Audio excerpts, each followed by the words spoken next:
Assalamualaikum warahmatullahi wabarakatuh. Oke adik-adik, di kesempatan kali ini saya akan membahas soal uji kompetensi bab 2 tentang usaha dan pesawat sederhana dalam kehidupan sehari-hari. Oke, langsung aja saya akan mulai membahas dari soal yang pertama. Perhatikan pernyataan berikut ini. Yang pertama, Edo mendorong meja dengan gaya sebesar 30 Newton sehingga meja berpindah sejauh 2 meter. Yang kedua, seekor kuda menarik delman dengan gaya sebesar 4000 Newton sehingga delman berpindah sejauh 15 meter. Yang ketiga, sebuah mobil menghantam sebuah pohon dengan gaya 2000 Newton sehingga pohon tumbang di tempat. Nah, pernyataan di atas yang merupakan contoh usaha dalam IPA adalah, kita tahu rumus usaha itu kan W sama dengan F kali S ya.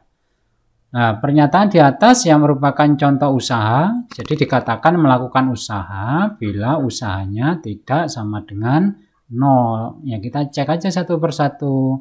Nomor 1, Edo mendorong meja dengan gaya F ini 30 Newton sehingga meja berpindah sejauh 2 meter. Lah ini kan S-nya ya. Berarti besar usahanya gaya kali jarak, berarti ini gayanya usahanya adalah 60 Joule. Yang kedua, seekor kuda menarik delman dengan gaya F 4000 Newton sehingga delman berpindah sejauh 15 meter. Lah ini S-nya. Ya sudah, berarti kalau kita kalikan maka 4000 kali 15 berarti 60.000 Joule ya. Berikutnya, sebuah mobil menghantam sebuah pohon dengan gaya F 2000 Newton sehingga pohon tumbang di tempat. Artinya perpindahannya tidak ada. Walaupun dia mengeluarkan atau menghasilkan gaya 2000 Newton, tapi karena perpindahannya 0, kalau kita kalikan maka usahanya ini adalah 0. Berarti tidak melakukan usaha. Jadi jawaban soal nomor pertama yang merupakan contoh usaha adalah nomor 1 sama 2 ya. Nomor 2, Dayu menarik sebuah gerobak berisi pasir dengan gaya F 500 Newton sehingga gerobak tersebut berpindah sejauh 10 meter. Lah ini S-nya. Berdasarkan pernyataan tersebut, besar usaha ya sudah, berarti usaha kan gaya kali jarak ya. Berarti gayanya 500 kali 10 berarti 5000 Joule ya. Nah, berarti jawabannya adalah D. Oke, lanjut yang nomor berikutnya, nomor 3.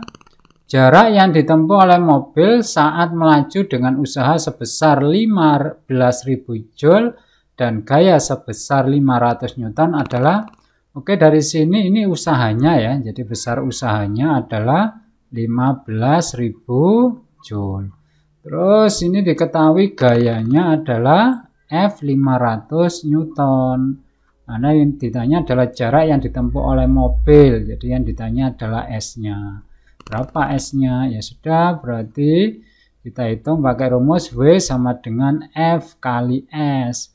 W-nya kita ganti dengan 15.000. F-nya diganti dengan 500 kali S. Maka untuk mencari S-nya ya ini pindah menjadi pembagi gitu ya. 15.000 dibagi 500. Nolnya coret 2 berarti 150 dibagi 5 berarti ketemu 30. Nah, satuannya apa? Karena yang ditanya jarak berarti satuannya adalah meter. Jadi jawabannya adalah B ya. Nomor 4. Besar daya yang dilakukan oleh seekor sapi yang menarik gerobak dengan gaya 7000 Newton sehingga gerobak tersebut dapat berpindah sejauh 10 meter dalam waktu 35 detik adalah berapa watt? Oke, kita tulis diketahui dulu. Jadi yang nomor 4 diketahui. Gayanya ini 7000 Newton. Berpindah sejauh 10 meter itu S-nya. Dan dalam waktu T 35 detik. Nah, berikutnya kita tahu rumus daya itu kan ditanya daya ya.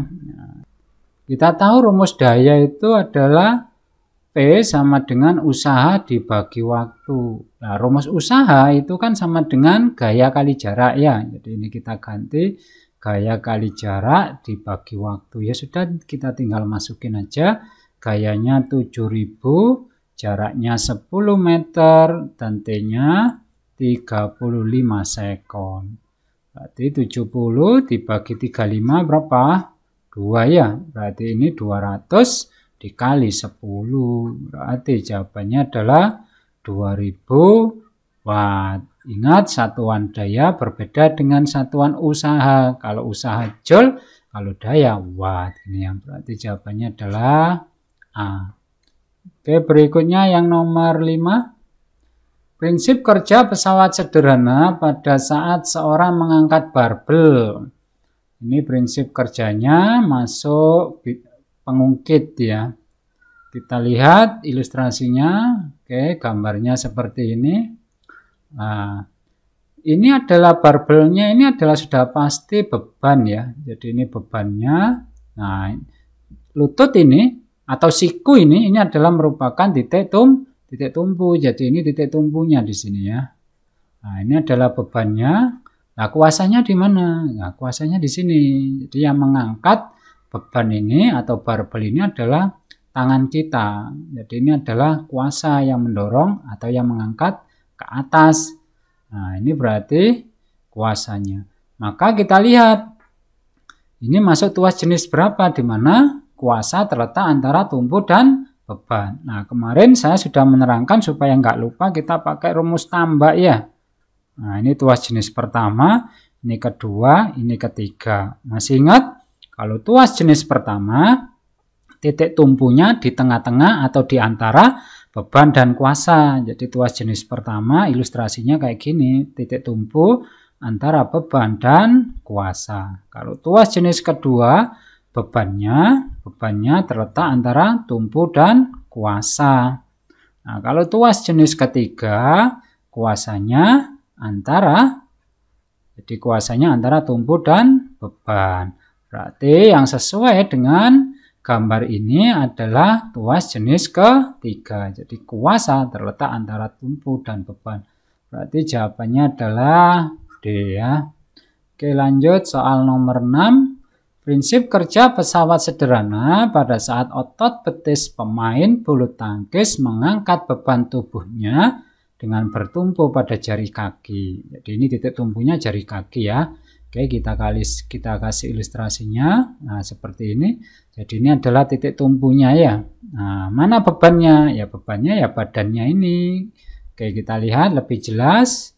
Nah, seperti ini ya. Jadi ini adalah tumpunya. Bebannya ini ya badan kita. Nah, yang mengangkat ke atas ini adalah tumitnya.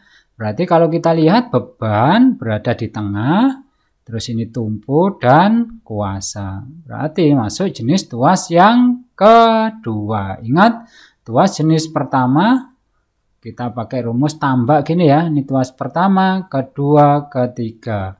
Jadi beban terletak antara tumpu dan kuasa. Berarti tuas yang kedua. Jadi bebannya di tengah-tengah ya. Oke, berarti jawabannya adalah tuas jenis kedua atau pengungkit jenis kedua. Oke, lanjut yang nomor 6, perhatikan gambar berikut sebagai acuan untuk menjawab pertanyaan nomor 7 dan 8. Oke, nomor 1 ini adalah katrol ya, khususnya ini adalah katrol tetap ya. Terus yang ini adalah bidang miring ya, jadi ini masuk bidang miring. Gambar yang ketiga ini adalah tuas jenis pertama. Kenapa? Karena ini adalah titik tumpu. Ini adalah beban atau kertas yang akan kita gunting ya.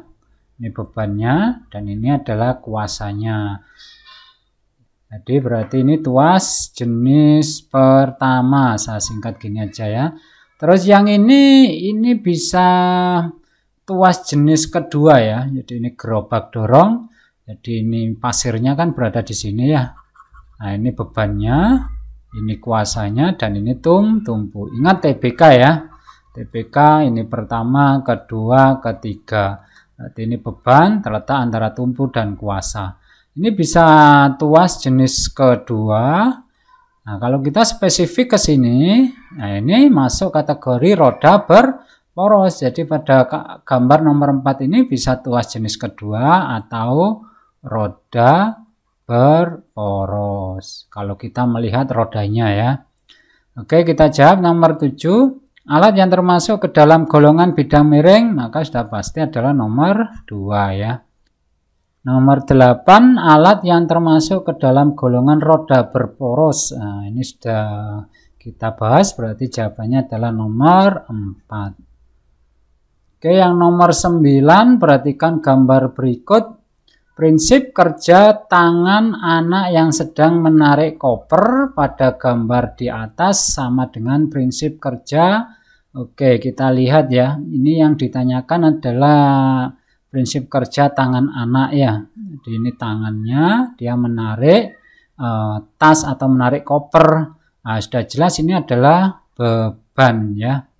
Terus tangan ini adalah sudah pasti kuasanya. Jadi gaya yang diperlukan untuk menarik beban ini namanya gaya kuasa. Nah, titik tumpunya mana? Ya, titik tumpunya di sini. Berarti ini masuk kasus yang mana? Ingat TBK.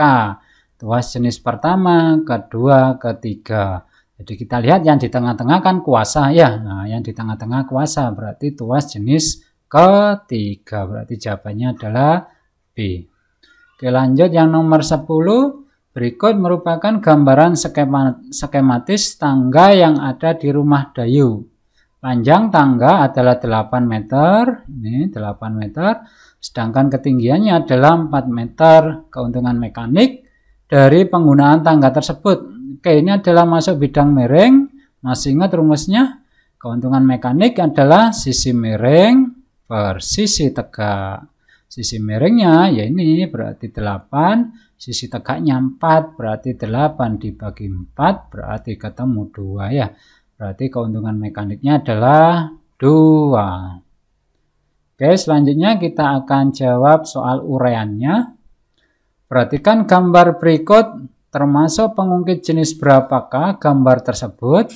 Mengapa demikian? Sebutkan 2 contoh benda yang ada di sekitar kamu yang menggunakan prinsip kerja pengungkit tersebut.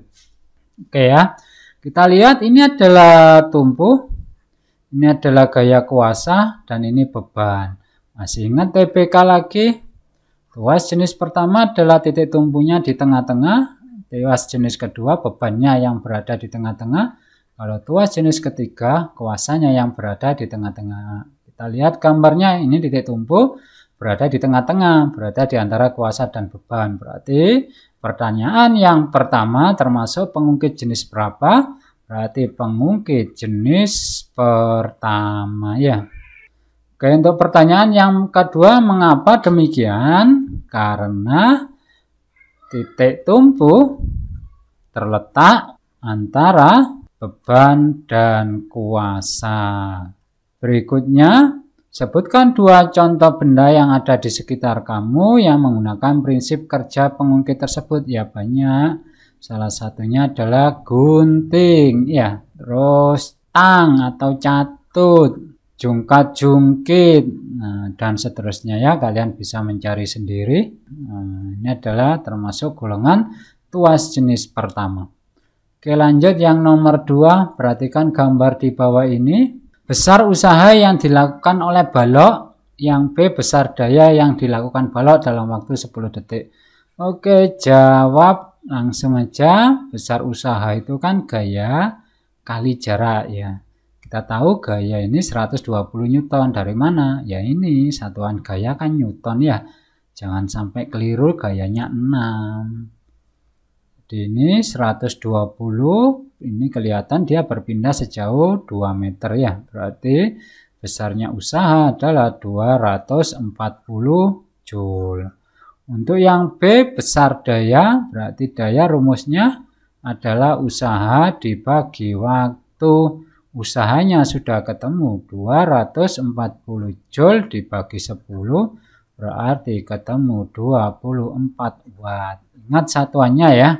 Jadi masing-masing memiliki satuan sendiri-sendiri, jangan dicampur aduk. Selanjutnya kita bahas yang nomor 3. Perhatikan 2 gambar pengungkit di bawah ini. Pengungkit manakah yang lebih membutuhkan sedikit energi jika digunakan? Oke, di sini yang warna merah ini adalah gaya kuasa ya. Ini adalah gaya kuasa, yang ini adalah beban. Demikian juga yang ini. Nah, mana yang membutuhkan sedikit energi? Jadi kalau kita gambar ulang, misalkan gambarnya itu nanti yang pertama gambarnya kayak gini ya. Ini bebannya. Ini gaya kuasa yang kita gunakan. Terus gambar yang kedua, gambarnya seperti ini. Ini beban, ini gaya kuasanya. Nah, manakah yang membutuhkan sedikit energi? Tentu yang membutuhkan sedikit energi adalah gambar yang B. Kenapa? Jadi jawaban ini adalah gambar B ya. Kenapa? Karena jadi ini ada yang dinamakan lengan kuasa ya. Jadi ingat lengan kuasa ini adalah jarak antara kuasa dan titik tumpu. Yang ini lengan beban. Nah, ini juga sama. Ini kuasanya berarti jarak ini adalah lengan kuasa. Yang ini adalah lengan beban. Jadi pengungkit yang membutuhkan sedikit energi bila lengan kuasanya lebih panjang daripada lengan beban. Jadi jawabannya karena lengan kuasa lebih panjang dari lengan beban. Saya kasih ilustrasi ya, misalkan kita bikin yang seperti inilah ya. Nah, ini ada beban misalkan 100 kilo. Ini panjang lengan bebannya 20 cm. Terus ini lengan kuasanya saya bikin katakanlah 50 cm. Ya, ini lengan kuasanya lebih panjang ya daripada lengan beban. Nah, berapa gaya kuasa atau berapa beban yang saya gantung di sini agar seimbang? Ibaratnya gitu aja ya. Nah, caranya kemarin apa? Kita pakai rumus kuasa kali lengan kuasa sama dengan beban kali lengan beban. Jadi kuasa kali lengan kuasa sama dengan beban kali lengan beban. Nah, kuasanya tidak tahu, lengan kuasanya 50, bebannya 100 kali lengan bebannya 20. Berarti ini tetap K kali 50, ini kita kalikan ketemu 2000 ya. Berarti K-nya ini keluar jadi pembagi 2000 dibagi 50, coret 1 nolnya. 200 dibagi 5, 40. Nah, kalian lihat nih ya. Jadi, kalau lengan kuasanya lebih panjang, maka di sini kuasanya atau gaya di sini akan lebih kecil gitu ya. Sehingga yang membutuhkan sedikit energi adalah gambar yang lengan kuasanya. Jadi, lengan kuasanya lebih besar daripada lengan bebannya. Berarti jawabannya adalah B ya. Oke, lanjut yang nomor 4. Berapakah besar beban yang ditarik oleh katrol majemuk di atas? Oke, kita masih ingat rumus keuntungan mekanik itu kan sama dengan beban per kuasa ya. Nah, ini kita lihat, ini kan gaya kuasa. Nah, gaya kuasanya 8. Nah, keuntungan mekanik untuk katrol ini berapa? Nah, ini kita lihat di sini kan ada berapa tali nih? 1, 2, 3, 4. Jadi ibaratnya beban ini ditahan oleh 4 tali. Nah, berarti keuntungan mekaniknya 4. Berarti bebannya Anda tinggal mengalihkan silang. Berarti 8 kali 4. Berarti bebannya adalah 32. Oke, jawabannya kilogram apa newton? Ya, kita lihat di sini satuannya newton. Maka ini juga newton gitu ya.